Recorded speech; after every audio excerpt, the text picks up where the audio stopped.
கமெண்ட்ல YouTube, Insta, Facebook மூணுத்துலேயுமே நிறைய பேர் கேட்ட வீடியோ தான் இன்னைக்கு. என்னன்னு பார்த்தீங்கன்னாக்கா, ஒரு கணவன் வந்து மனைவிக்கு துரோகம் பண்றாரு, இல்லை மனைவி வந்து கணவனுக்கு துரோகம் பண்றாங்க. ஏன்னா இப்போ நாட்டில் நிறைய இது நடக்குது இல்லைங்களா? இது எனக்கு சொல்லலாமா வேணாமான்ட்டு, ஏன்னா நிறைய பேர் மேலே கோவப்படவும் வாய்ப்பு இருக்கு. ஏன்னா நிறைய பேர் வந்து கமெண்ட்ல எனக்கு கேட்குது, அக்கா என் லைஃப் இப்படி ஆயிடுச்சுக்கா, அக்கா என் லைஃப் இப்படி ஆயிடுச்சுக்கான்ட்டு ஒரு சில ஜென்ஸுமே வந்து கேட்குறாங்க, ஒரு லேடிஸுமே நான் வந்து கேட்குறாங்க. எனக்கு என்ன பண்ணுறதுன்னு தெரியல. இது இயல்பு போல எல்லாருக்கும் வாழ்க்கையில் இது ஒரு பாகம் மாதிரி எல்லாருக்குமே வந்து போகுது. யாரா இருந்தாலும் சரி, எல்லாரும் வந்து இதை ஃபேஸ் பண்ணிட்டு தான் தாண்டி கடந்து போகிறோம். நம்ம அதுக்கப்புறம் நம்ம வாழ்க்கை நல்லா தான் இருக்கு. கவலைப்படாதீங்க. நான் உங்களுக்கு ஒரு சின்ன பரிகாரம் இல்லை, இது கொஞ்சம் பெரிய பரிகாரம் தான். யாரும் தவறெல்லாம் எடுத்துக்காதீங்க. உங்க நல்லதுக்கு தான் இந்த பரிகாரத்தை நான் கொடுக்குறேன். கண்டிப்பா இதை நீங்க ட்ரை பண்ணி பாருங்க. ஓரளவுக்கு உங்களுக்கு மாற்றம் நிறையவே நடக்கும். ஆனால் தொடர்ந்து 9 வாரம் இதை செய்யறதுக்கு பார்த்துக்கோங்க. ஒரு எலுமிச்சம்பழம் எடுத்துக்கோங்க, அது சென்டரா வெட்டிக்கோங்க, குறுக்குல வெட்டிக்கோங்க. உங்களுக்கு தெரியும் நம்ம சுற்றி போடலாம் வெட்டுவோம் இல்லைங்களா, அந்த மாதிரி வெட்டிக்கோங்க. நல்லா அகலமா வெட்டிட்டு ஒரு வெள்ளை பேப்பர் எடுத்துக்கோங்க. வெள்ளை பேப்பர் இருந்தால் சூப்பர் தான், அப்படி இல்லைன்னா கருப்பு நிற பேப்பரா இருந்தாலும் சூப்பர் தான். எனக்கு கருப்பு நிற பேப்பர் கிடைக்கல, நீங்க வெள்ளை பேப்பர் எடுத்துக்கோங்க. அதுல உங்களுக்கு எந்த ஆண் துரோகம் பண்றாரு, எந்த பெண் துரோகம் பண்றாங்க, அதாவது இப்போ உங்க வீட்டுக்காரனா உங்க வீட்டுக்காரர் எந்த பெண் கூட தப்பான தொடர்புல இருக்காரோ அந்த பெண்ணோட பேரை எழுதிக்கோங்க.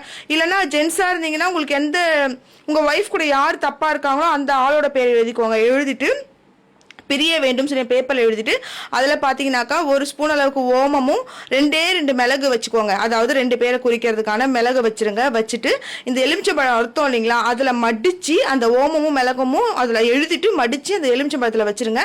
ஒரு பக்கம் உங்கள் கணவருடைய பெயர், ஒரு பக்கம் உங்களை ஏமாத்துறாங்கல்ல அந்த பெண், அவங்க பெயர் எழுதிக்கோங்க. ஜென்ஸாக இருந்தீங்கன்னா எந்த பெண் உங்களை எந்த ஆண் ஏமாத்துறாரோ அவங்களுடைய பெயரும், இந்த பக்கம் உங்கள் மனைவியோட பெயரும் எழுதிக்கோங்க. இப்போ அந்த பேப்பருக்கு மேலே நீங்கள் பிரியணும், அதாவது அவங்க யார் பிரியணுமோ அவங்க 2 பேரை சொல்லி அவங்க பிரியணும்னு சொல்லிட்டு ஒரு 3 முறை குங்குமத்தை வச்சிருங்க. காளி தேவியை நினச்சிக்கோங்க, மனசார காளி தேவி பத்ரகாளியை நினச்சிக்கோங்க. நினச்சிட்டு ஒரே ஒரு கற்பூரம், நல்லா பெரிய கற்பூரமாக எடுத்துக்கோங்க. நான் உங்களுக்கு சின்ன கற்பூரம் வீடியோவில் வச்சு காட்டிக்க, நீங்களா பெரிய பூ கற்பூரம் பெருசாக வாங்கிக்கோங்க. அந்த எலுமிச்சை பழத்தை நல்லா விரிச்சிட்டு அதில் அந்த பேப்பரில் அந்த கற்பூரம் படுற அளவுக்கு வச்சுட்டு அந்த கற்பூரத்தை உங்கள் நிலைவாசலுக்கு வெளியே நின்று நீங்கள் வச்சு இதெல்லாம் வேண்டி அந்த கற்பூரத்தை ஏற்றி விட்டுடுங்க.